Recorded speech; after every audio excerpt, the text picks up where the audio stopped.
Welcome back to another News of the Week episode. So the first news I'm going to talk about is actually a news that I think a lot of people have been already talking about for the past couple of days. And in fact, you could even say that this news kind of overshadowed the excitement of the opening weekend's action of the 2021 MLS season. And that, of course, is the European Super League, or shall I say the former European Super League, because it seemed like as of today, this league is on the brink of collapse after it was established on Sunday, and that the reason why this league is on the brink of collapse is that yesterday it was announced that all 6 Premier League teams decided to withdraw from this new league after there was ongoing pressure surrounding all these teams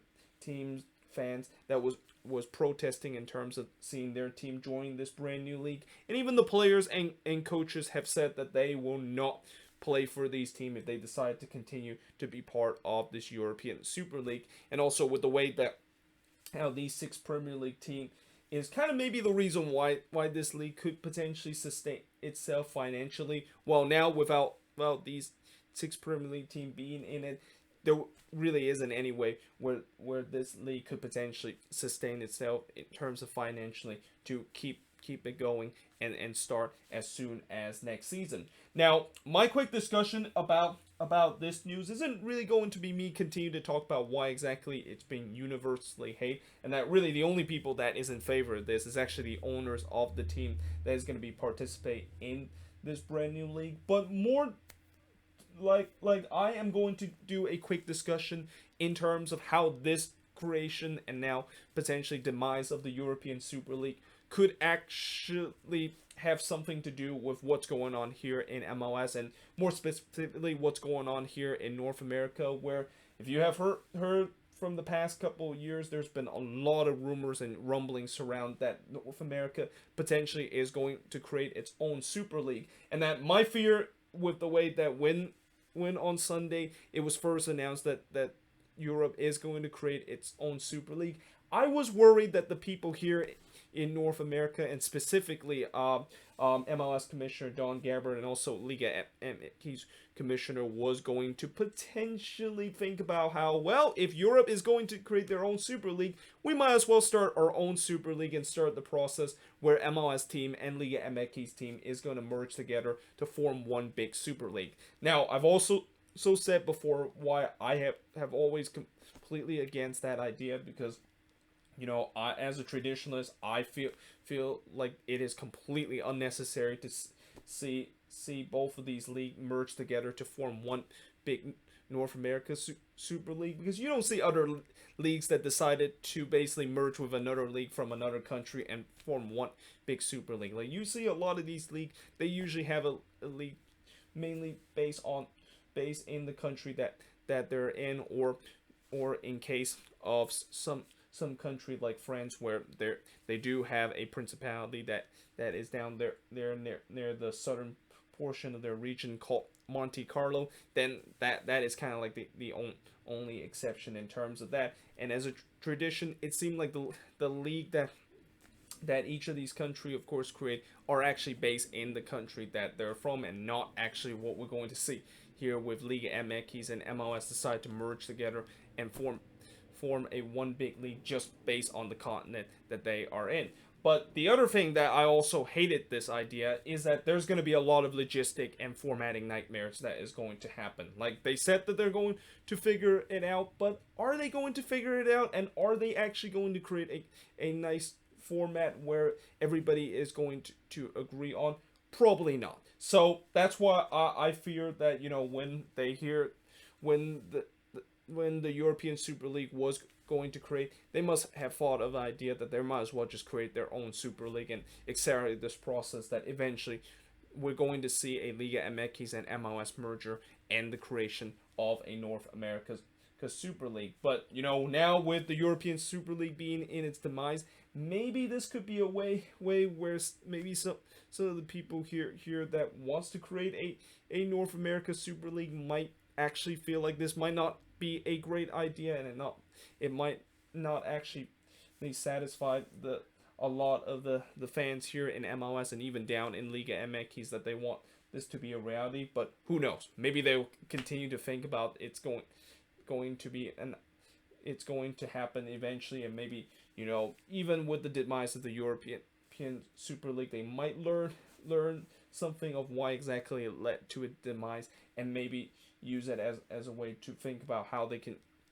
can fix the thing that I've just mentioned of why exactly I don't like this idea with the formatting, and also the logistic part of a new potential North America Super League to satisfy all fans in all parties. Now, moving on, in terms of the next news, is that the U.S. Open Cup has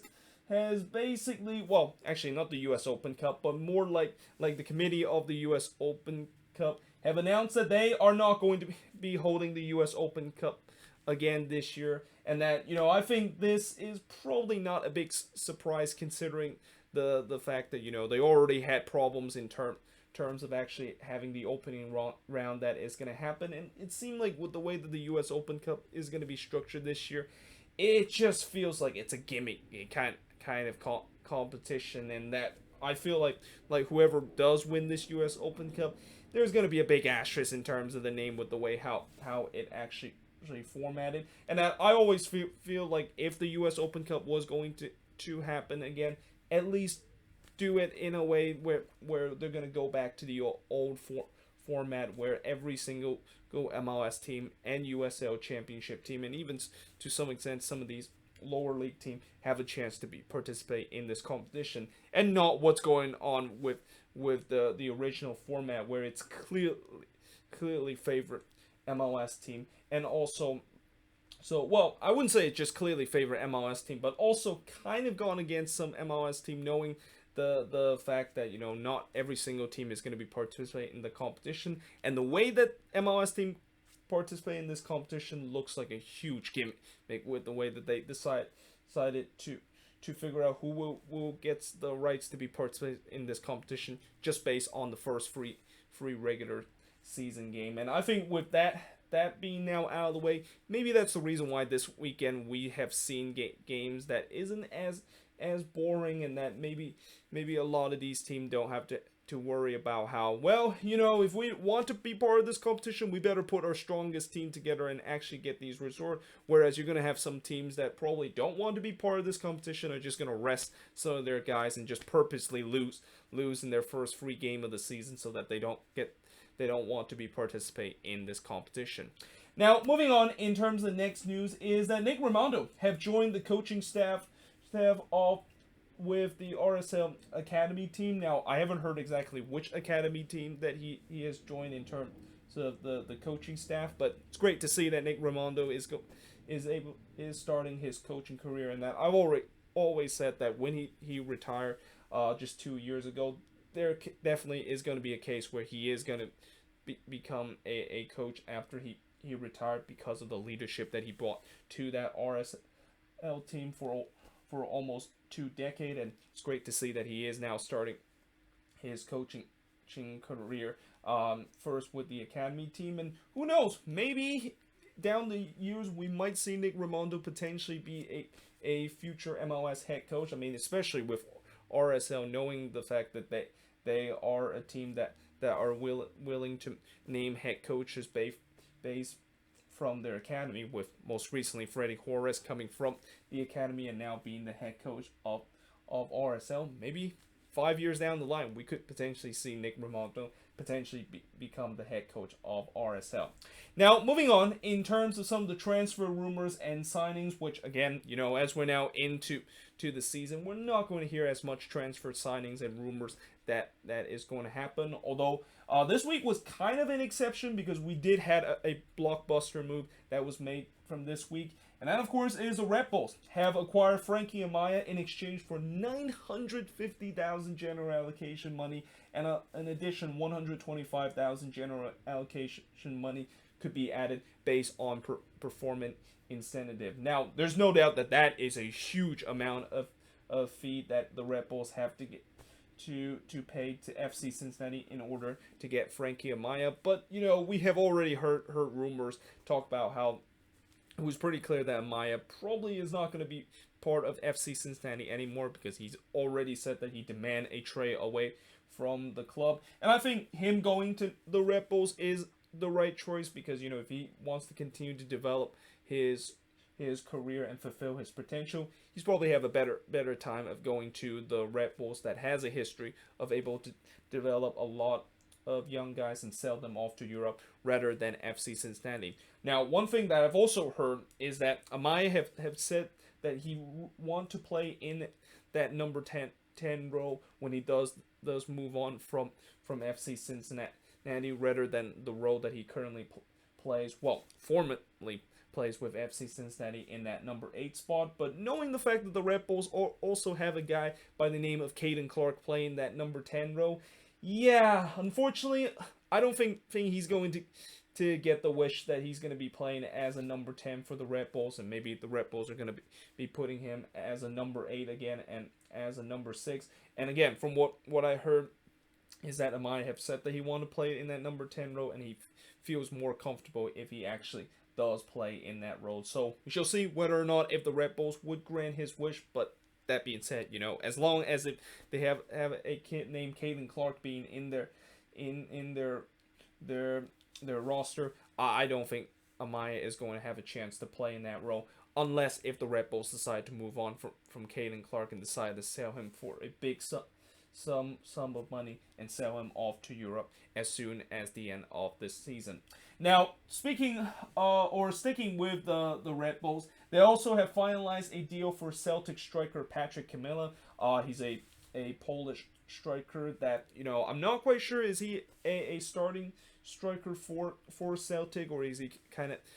of a player that is a second string striker, or maybe second in the depth chart in terms of the number 9 position at Celtic. But either way,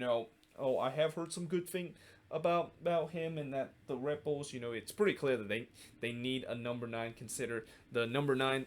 option that they had, which is Tom Barlow and Brian White, are not really too good option in terms of fixing their issue of potentially getting a good number 9 player in their roster, and a quality number 9 that can score the goals for them. So we shall see whether or not with them getting Patrick Camilla, he is going to be the guy. That I'm not going to say he's going to be like BWP, because we know that it's going to be very hard for anybody to replace what BWP did with the Red Bulls during all his time with this team. But if he can maybe produce maybe 50 or 75% of the productivity that BWP basically they did with this Red Bulls team in front of goal, then yeah, I think this could potentially be a very good signing for this team. Now, Columbus, they have decided that they're going to sign Said Abdul Salam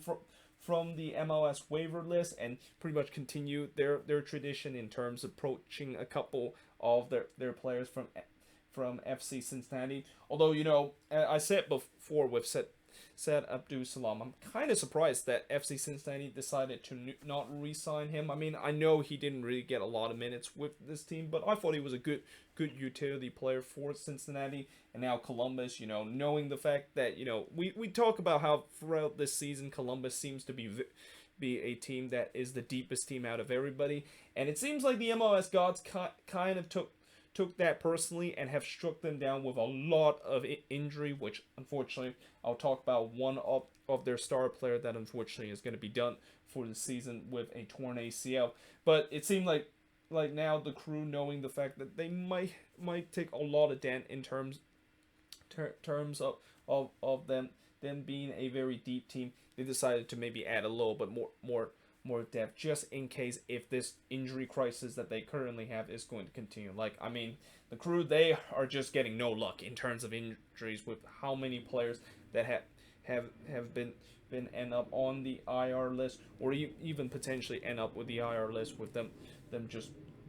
throughout from most of the games they've seen. There's always seems to be at least one or two Crew player that has to limp off or maybe substituted off because of an injury. Now, LAFC have terminated Kenneth Vermeer's contract, and this is something that I kind of talked about in that review between LAFC versus Austin FC, where, I'm kind of surprised that LAFC decided to terminate his contract. I thought there was going to be a competition between him and Cesiaga to see who exactly is going to be the starting goalkeeper for LAFC, but it seems like they decided to move on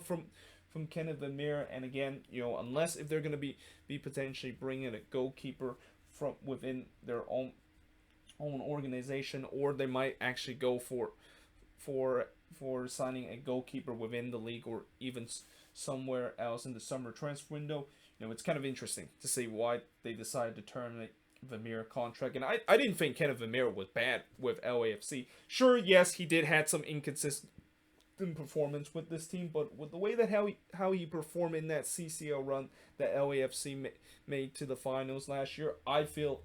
like it was worthy enough for him to continue to stay with this team and battle with Pablo Cesiaga in terms of who is going to be the starting goalkeeper for this team. Now, Inter Miami had decided that they have exercised their off-season buyout for Matheus Pellegrini. So basically, this is a thing that they kind of were forced to do because they had to figure out what they're going to do with Pellegrini and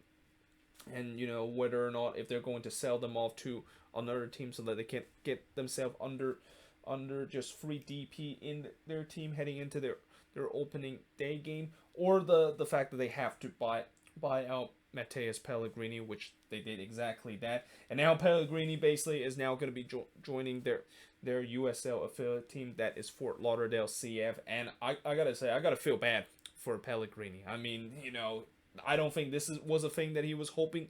when he decided to join Inter Miami just a year ago, where all of a sudden Inter Miami has this situation where we heard about the Blaise Matuidi investigation, and it seems like the league have made a verdict that Inter Miami indeed did breach the rule in terms of signing Blaise Matuidi a year ago on a TAM contract, and now he's now rightfully signed as a DP player. But now that also basically forced Inter Miami to basically sacrifice one of their DP player, and it seems like Pellegrini is going to be a guy to do so. And also, as much as they tried their best to maybe sell him to another team, you knew that there's going to be no MLS team that is going to take the contract that Pellegrini has, especially with the performance that he had in his first season with Inter Miami. That is just nowhere near in terms of how much that Miami did pay him for their inaugural year. That no team was going to take that risk and take that big contract that could potentially come back to haunt them, either in their salary cap or the fact that it's just going to be a very bad signing. Now, moving on in terms of the next news is injury report. Well, one notable injury report from this week is, unfortunately, Aidan Morris is done for the season with a torn ACL, and this is also something I kind of mentioned in that preview between the Crew and the Union. And yeah, it's very unfortunate to see young Aidan Morris not going to be play for the rest of the season because of a torn ACL, and that this was supposed to be maybe his breakout year and a year where he can be a regular starter for this team. But with him now done for the season, and knowing the fact that the Crew is kind of in a mentality where it's really next man up, and also with the way that they have a lot of depth in their team, I wonder if when Aidan Morris does come back from this torn ACL, does he have a second chance to maybe be once again a regular starter for this Crew team, or maybe he potentially could be sold off to another team. Now, moving on in terms of the next news is the Player of the Week award, which goes to Chicharito, and I don't think there's a lot of surprise that Chicharito won the Player of the Week, knowing the performance that he has. And it seems like the MLS media is basically just drooling the fact that they saw Chicharito had an incredible performance, and they basically just put that in front page in pretty much every single part of their league, with the league website, the social media, and all stuff. Talk about Chicharito had a great performance in the opening week. But in all kidding aside, I think it's great to see Chicharito is doing well this season. And again, after a rough season that he had last year, and now getting off to a good start with 2 goals against Inter Miami, we'll see whether or not if he can continue that form and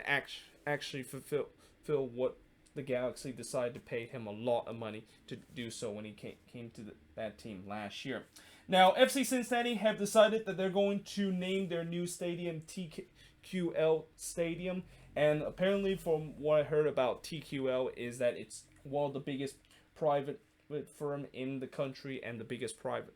firm in Cincinnati, and that this is supposed to be a freight brokerage firm. That is what this company is all about. But either way, you know, at least it's, I guess it's a good company for it to name your team. And that I'm eventually going to have to do a video where I'm going to look at all these stadium name, and maybe even do a rankings in terms of what is probably the worst stadium name in MLS and what is the best stadium name in MLS. And I guess TQL, I think they're going to be, if I was going to do a rankings right now, they're going to be kind of in the middle, where I don't think it's a bad name for a stadium, but it's definitely not one of the best. And I've definitely heard much better name for an MLS stadium in this league. Now, moving on into the last news of this news of the week, and this is actually going to be something that I'm going to do pretty much every week now until the end of the season for the news of the week. And then, of course, is talk about power rankings, or actually not talk about power rankings, but more like just kind of list who made it to the top 10 in terms of the MLS power rankings. Because, you know, the reason why I don't want to talk about it is because it's going to take a long time for me to talk about why exactly each of these teams are either should be at number one, or they probably shouldn't have been on number one. And that I've already seen the power rankings that MLS decided to release for the first week. And let's just say that, you know, if you look at the full power rankings, there's a lot of controversial ones, with some teams being way too high on the list and way too low on the list. And hence, this is also the reason why I stopped making power rankings, because I just feel like it's kind of useless, and it's just a way for fans that have bragging rights in terms of seeing their team being a little bit higher in terms of the power ranking compared to their rival. But at number one, we got the defending MLS champ remaining at the first spot, despite the fact that they drew 0-0 this week against the Union. Then you got LAFC also remaining the same spot that they have after they won 2-0 against Austin FC. Seattle was the biggest jumper in terms of the top 10 of the power rankings, moving up 5 spot after that 4-0 victory against Minnesota. The Union, they remain at the same spot that they were from last week. With New England, they actually bumped up 1 spot,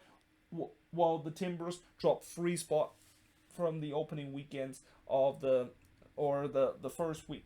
of the power rankings, after they of course lost to the Vancouver Whitecaps in the opening weekend's action. Then you got Orlando City staying at the same spot, followed by Sporting KC actually jumping up 3 spot after that 2-1 win that they had against the Redbulls on the road. Atlanta, of course, jumped 1 spot from last week, before we got Minnesota dropping 5 spot, and was the biggest loser in terms of the top 10 power rankings this week. And it's understandable. I mean, the Loons, that was probably one of the worst performance I've seen from the team. But yet, at the same time, you know, despite the fact that I said that that's one of the worst performance I've seen from the team, that was also kind of one of the better performance if you actually look at the first half with the way that they dominated against Seattle. But yeah, that second half was definitely one of the worst performance, where they just completely fall apart and end up actually losing by the biggest margin than anybody else on the opening weekend's action. And I believe they're now dead last in the Western Conference because of that. But yeah, there you have it. That is pretty much it for this week's news of the week. And also, let me know in the comments below, do you agree with the power rankings in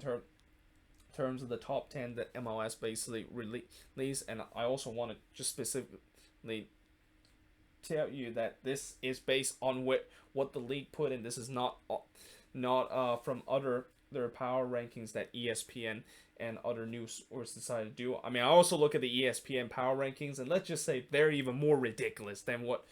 the MLS power rankings that the league website decided to release. But either way, let me know in the comments below, do you agree with it? And as always, let me know in the comments below if there's any news that I didn't put here on the board that you want me to mention in the comments below. But until then, hope you guys enjoyed this video, and I will see you guys next time.